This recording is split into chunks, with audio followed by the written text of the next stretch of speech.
திருவிழான்னு வந்தா இவ கோயில் வர மாட்டா.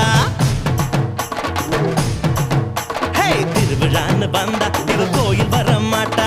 அரிச்சந்திரம் போல இவ போய் பேச மாட்டா. கண்ணகிய போல இவ கோவப்பட மாட்டா. இன்னொரு விஷயம் கேளு. என்ன என்ன என்ன நீ இன்னொரு விஷயம் கேளு. நான் விட்டதெல்லாம்